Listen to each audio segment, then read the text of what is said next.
ខេឥឡូវនេះចំណុចទី5យើងសិក្សាអំពីប្រភេទនៃការតភ្ជាប់ network ចំណុច 5.1 ការតភ្ជាប់ network តាមរយៈ LAN អញ្ចឹង LAN ពាក្យពេញរកវាគឺ local area network LAN ភ្ជាប់តាមរយៈខ្សែ network UDP ត្រូវបានគេប្រើប្រាស់នៅទីតាំងភូមិសាស្ត្រក្នុងបន្ទប់អគាររួមគ្នាលក្ខណៈ small building ហើយមានល្បឿនលឿនងាយស្រួលដំឡើងនិងមានតម្លៃថោកអូខេឥឡូវនេះយើងចាប់ផ្ដើមមើលរូបរបស់គ្នាអូខេនៅខាងនេះខ្ញុំមានកុំព្យូទ័រ laptop desktop ពីរគ្រឿងទៀតហើយនៅកុំព្យូទ័រទាំង3គ្រឿងនេះបានភ្ជាប់មកកាន់ឧបករណ៍មួយទៀតហៅថា hub ឬក៏ switch យល់ទេបាទអញ្ចឹងនេះគឺផ្នែកផ្សេងទៀតមានកុំព្យូទ័រ3គ្រឿងដែរផ្នែកផ្សេងទៀតមានកុំព្យូទ័រ2គ្រឿងអញ្ចឹងបើកុំព្យូទ័រទាំងអស់នេះត្រូវបានភ្ជាប់មកឧបករណ៍ switch ឬក៏ hub រួមគ្នាយល់ទេបាទអញ្ចឹងអ្វីដែលយើងកំពុងឃើញនេះគឺជាការតភ្ជាប់តាមរយៈ LAN ហើយតើនៅនឹងបាទអូខេអញ្ចឹងចូលដល់ចំណុចទីគេ 5.2 យើងសិក្សាអំពីរបៀបនៃការតភ្ជាប់ network តាមរយៈ MAN ណាបាទតាមរយៈ MAN តែពីមុនយើងតាមរយៈ LAN ឥឡូវយើងតាមរយៈ MAN វិញម្ដងអញ្ចឹង MAN ពាក្យពេញមកវាគឺ Metropolitan Area Network MAN គឺជាការប្រមូលផ្ដុំនៃ LAN មានន័យថាយើងមាន LAN ជាច្រើននៅតំបន់ផ្សេងៗគ្នាយើងមើលនៅក្នុងអគារមួយនេះគឺមាន LAN អាចមាន LAN ច្រើននៅក្នុងអគារមួយនេះអាចមាន LAN ច្រើនហើយចឹងយើងនឹងតធ្វើការតភ្ជាប់អគារនឹងបញ្ចូលគ្នាគេថា MAN ហើយយល់ទេបាទអញ្ចឹងវាអាចដើរតួជា MAN វាអាចដើរតួជា WAN អញ្ចឹងនៅមុខទៀតយើងនិយាយពី WAN យល់បាទអញ្ចឹង MAN មានថាបណ្ដុំនៃ LAN ច្រើនបញ្ចូលគ្នាគេថា MAN ហើយការតភ្ជាប់ LAN តំបន់ឆ្ងាយយល់ទេបាទអូខេអញ្ចឹងចំណុច 5.3 ហៅថា WLAN ណា WLAN ពាក្យពេញនោះគឺ wireless local area network អញ្ចឹង WLAN មានថាការតភ្ជាប់តាមរយៈរលកធាតុអាកាសហៅថា signal ដោយមិនចាំបាច់ប្រើខ្សែ network UDP ទេងាយស្រួលដំឡើងនិងមានតម្លៃសមរម្យហើយកុំព្យូទ័រអាចបំលាស់ទីបានយល់ទេបាទអូខេឥឡូវយើងមើលរូបយើងមានកុំព្យូទ័រមួយនេះជាប់មកកាន់ឧបករណ៍មួយគេហៅ router អញ្ចឹងណាតាមរយៈខ្សែ network ហើយខ្ញុំមានកុំព្យូទ័រ desktop នេះនៅប្រើលក្ខណៈជា wireless ដែលភ្ជាប់មកកាន់ router នេះប្រើជា wireless អញ្ចឹងអាចធ្វើឲ្យកុំព្យូទ័រដែលដើរតួជា wireless នឹងស្គាល់ជាមួយកុំព្យូទ័រដែលប្រកបភ្ជាប់មួយខ្សែដែលលើបណ្ដាញគ្នាអញ្ចឹងអាចមើលរូបមួយក៏បានដែរណាបាទអញ្ចឹងកុំព្យូទ័រ3គ្រឿងនេះជាប់កាន់ router នេះប្រើតាមរយៈខ្សែដើម្បីកុំព្យូទ័រ2គ្រឿងនេះប្រើតាមរយៈ wireless ជាប់កាន់ឧបករណ៍មួយគេហៅថា wireless access point ហើយ wireless access point បានជាប់ខ្សែមកកាន់ router នេះធម្មតា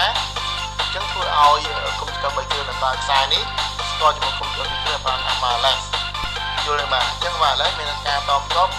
ជា signal ដល់មិនចាំបាច់ប្រើខ្សែទេហើយកុំព្យូទ័រនេះអាចបំលាស់ទីបានយល់ទេបាទ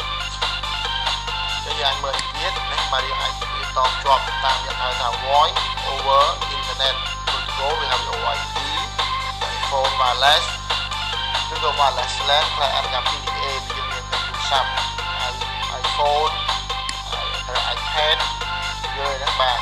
ហើយយ៉ាងខ្លះជា laptop យើងមាន wireless desktop របស់យើងនេះអាចមាន wireless ឬក៏ប្រើតាមខ្សែក៏បានដែរហើយយ៉ាងមាន printer ឬមួយ database server ផ្សេងៗទៀតយល់ទេបាទអូខេអញ្ចឹងយើងដឹងហើយថាការតភ្ជាប់អាចមានតតាមរយៈ LAN ក៏បាន WAN ក៏បានមិនប្រើខ្សែឬអត់ខ្សែអូខេចូលដល់ចំណុចមួយទៀតគឺ 5.4 គឺចូលដល់ចំណុច WAN ពាក្យពេញមកវាគឺ Wide Area Network អញ្ចឹង WAN ការតភ្ជាប់តាមរយៈ ISP អញ្ចឹង ISP ពាក្យពេញមកវាគឺ Internet Service Provider ដោយយើងជួល ISP ធ្វើជាផ្លូវឬធ្វើជាស្ពានដើម្បីទំនាក់ទំនងគ្នាយល់ហ្នឹងបាទងាយស្រួលដំឡើងនិងមានតម្លៃសមរម្យភាគច្រើនយើងភ្ជាប់ពីខ្សែមួយទៅកាន់ខ្សែមួយទៀត មានន័យថាយើងមានក្រុមហ៊ុនច្រើនហើយនៅតំបន់ឬនៅប្រទេសផ្សេងគ្នាក៏យើងអាចតភ្ជាប់បានដែរយល់ទេបាទអញ្ចឹងខ្ញុំឧទាហរណ៍ថាខ្ញុំមាន hand office ខ្ញុំមានហៅថា office កណ្ដាលមួយឬខ្ញុំមានការិយាល័យមេកណ្ដាលមួយនៅទីក្រុងភ្នំពេញ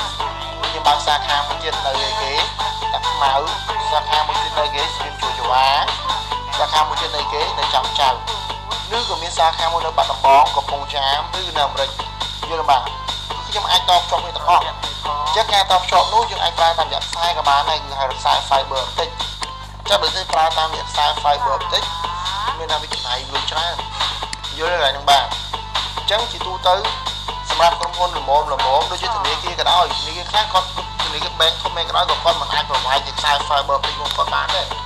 មានតែគាត់ជួយគេដែរម្ដងយល់ទេកន្លែងហ្នឹងបាទអញ្ចឹងក្រុមហ៊ុនដែលភាគច្រើនប្រវាយខ្សែ fiber optic ហ្នឹងគឺច្រើនជាមួយនឹងថាក្រុមហ៊ុនអ៊ីនធឺណិតក្រុមហ៊ុន ISP ឬក្រុមហ៊ុន Telecom យល់តែគេអត់ហ៊ានប្រវាយខ្សែ fiber optic ដែលអូសកាត់ពីប្រទេសមួយទៅប្រទេសមួយឬអូសកាត់ពីខេត្តមួយទៅខេត្តមួយអូសកាត់ពីតំបន់មួយទៅតំបន់មួយអញ្ចឹងសម្រាប់ក្រុមហ៊ុនយើងធម្មតាមិនអាចទៅអូសខ្សែ fiber optic ដូចគេទេព្រោះចំណាយលុយច្រើនអញ្ចឹងគាត់តែយើងជួលផ្លូវរបស់គេទេណាជួល fiber optic គេក៏បានយល់ទេបាទប៉ុន្តែអ្វីដែលចង់និយាយនេះគឺវ៉ែនគឺយើងថាភ្ជាប់តាមឆ្ងាយអញ្ចឹងគឺអាចភ្ជាប់តាមរយៈ fiber optic ក៏បានភ្ជាប់តាមរយៈអ៊ីនធឺណិតក៏បានដែរគឺយើងមានក្រុមហ៊ុនអ៊ីនធឺណិតហើយយើងគាត់ជួល link របស់គេមកគឺការស្រាច់យល់ទេបាទអូខេយើងអាចមើលរូបភាពបានយើងមានអ៊ីនធឺណិតចូលមក modem ហើយមិនពី modem ចូលមក router ណាបាទយើងមើលខ្សែអ៊ីនធឺណិតចូលមក modem ហើយពី modem ចូល router ដែរចាតើតរបៀបនេះយើងអាចហៅឈ្មោះថា ADSL ជាដើមអូខេជាមើលនេះមានអ៊ីនធឺណិតប្រើប្រាស់ firewall ជាដើមយើងយល់ទេបាទអញ្ចឹងរបៀបតយើងមិនតន់បាច់ឆ្ងល់ទេព្រោះទៅមុខទៀតបើយើងរៀនពីរបៀបតបើយើងចង់ដឹងថាតើ WAN គេតយ៉ាងដូចម្ដេច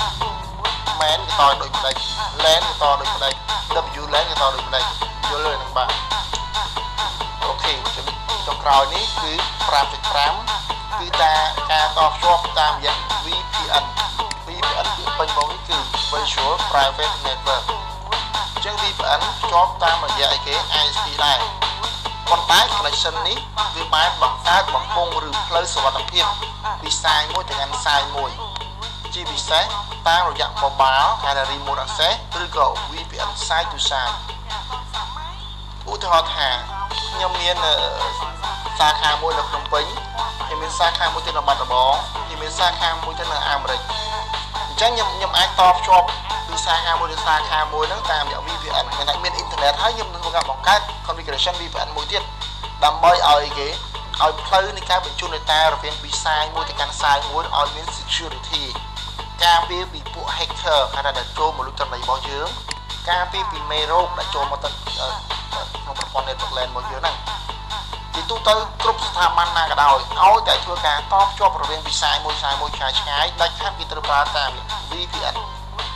ហើយ VPN នេះវាចែកចេញពីពីរគឺ remote access ហៅថា mobile ហើយនិង VPN side to side VPN remote access មានន័យអញ្ចឹងឧទាហរណ៍ឥឡូវខ្ញុំមាន hand office មួយខ្ញុំនៅពេញដែរខ្ញុំបាន configuration ចប់អស់ហើយដល់អញ្ចឹងទៅខ្ញុំសុំច្បាប់ក្រុមហ៊ុននាំគ្រួសារខ្ញុំទៅដើរលេងនៅសៀមរាបទៅដើរលេងបាត់ដំបងតែតាមអីនៅលើ server របស់យើងឬក្នុង network នៅពេញវាមានបញ្ហាមួយចំនួនឬកែ configuration មួយចំនួនអញ្ចឹងយើងទៅជីឡានពីគេពីសៀមរាបពីបាត់ដំបងមកវិញហើយអញ្ចឹងការជីទៅវាមកចំណាយពេលយូរអញ្ចឹងមានន័យថាយើងមិនចាំបាច់ជីឡានពីសៀមរាបជីឡានពីបាត់ដំបងមកពេញដើម្បី configuration នៅក្នុង office របស់យើងទេយើងគ្រាន់តែនៅសៀមរាបឬនៅបាត់ដំបងរកកន្លែងណាដែលមាន internet cafe ឲ្យតែមាន internet ណាក៏បានដែរឬក៏ទូរស័ព្ទដៃយើងមាន internet ក៏បានដែរក៏យើងអាច remote log in ពីសៀមរាបពីបាត់ដំបងចូលមក hand office យើងនៅភ្នំពេញក៏បានដែរហើយបញ្ជាលើម៉ាស៊ីន server បញ្ជាលើម៉ាស៊ីនមួយណាក៏បានដែរឲ្យតែយើងបានកំណត់សិទ្ធិទៅលើវាយល់ទេបាទហ្នឹងហើយគេហៅថា VPN remote access ដល់ពេល VPN side to side រវាង link ពីសាខាមួយទៅសាខាមួយគឺ set up តែម្ដងអញ្ចឹងយើងអាច transfer data ទៅវិញទៅមក app ក្នុងពេលតែមួយឧទាហរណ៍ថាខ្ញុំឈរលើអាគារ A នៅពេញគាត់ចុច print បញ្ជូន data ទៅអាគារ B នៅសៀមរាបឯកសារចេញសៀមរាបក៏បានដែរអាហ្នឹងហៅ VPN side to side យល់ពីចឹងវាចាំប្រើ app server ជាដើមតើបាទអញ្ចឹង ឲ្យទៅធ្វើការ connect ជាមួយឆ្ងាយដែលខាតទៅប្រើ VPN ទាំងអស់អូខេយើងមើលណានេះមាន laptop នេះគេហៅថាអីគេបាទ mobile ឬ remote គឺឆ្លងកាត់ឧបករណ៍ដែលយើង configuration VPN ចូល LAN ខាងក្នុងខាង internal អានេះ VPN side to side ក៏បានដែរវាមានសាខាមួយដោយប្រើអ៊ីនធឺណិតចូលសាខាមួយទៀតយល់ឡើងហ្នឹងបាទហើយនេះចេញពី router ដែលយើង route ចេញមកវាឆ្លងកាត់ឧបករណ៍ firewall ទាំងអស់យល់ហ្នឹងបាទហើយខាងនេះយើងមើលវាមានសាខាច្រើនមាន hand office យើងមាន brand ណាយើងមាន brand ហើយ brand ហ្នឹងទៅបាន connect គ្នាមក hand office មួយយល់មើលណាហើយយើងនឹងដាក់ VPN កណ្ដាលហើយ hand office របស់យើងហ្នឹងគឺយើងមានបង្កើតជា2 channel មានន័យថា channel ខាងនេះអាច connect មកកាន់ brand 2ខាងនេះ channel ខាងនេះអាច connect មកខាងនេះឬក៏យើងអាច connect brand ទាំងអស់ហ្នឹងចូលតាម channel 2ក៏បានដែរបើមិនមួយ up មួយ down គេថា redundant link channel យល់ហ្នឹងបាទពេលនេះគេដាក់ VPN នៅចំកណ្ដាលទាំងអស់យល់ហ្នឹងបាទហើយ internet IP6 IP ហ្នឹងតាក់ទងទៅនឹង security ទេយល់ហ្នឹងបាទអូខេអញ្ចឹងសូមបញ្ជាក់ម្ដងទៀតថាការតភ្ជាប់ network តាមរយៈ LAN មានន័យថាយើងប្រើតាមរយៈខ្សែបាទណាខ្សែ network UDP បើយើងប្រើតាមរយៈ main ក៏ប្រើខ្សែដែរប៉ុន្តែពីអាគារនៅឆ្ងាយពីគ្នាតែឆ្ងាយពីគ្នាក៏វាមានលក្ខណៈជារាប់សិបគីឡូដែរយល់ហ្នឹងបាទហើយមួយទៀតតាមរយៈ WLAN នេះគឺប្រើតាមរយៈ wireless បំលាស់ទីបានដោយមិនចាំបាច់ប្រើខ្សែទេមួយទៀតគឺ WAN នេះគឺប្រើតាមរយៈ internet ISP តំបន់ឆ្ងាយហើយចុងក្រោយនេះគឺ VPN តែម្ដងយល់ហ្នឹងបាទអញ្ចឹងអ្វីដែលយើងបង្ហាញនេះគាត់ថាបង្ហាញពីរបៀបនៃការតទេប៉ុន្តែរបៀបធ្វើមួយគឺយកតរៀនទេយល់ទេបាទអញ្ចឹងវីដេអូក្រោយនេះយើងរៀនពីរឿងការរៀនតភ្ជាប់តែម្ដង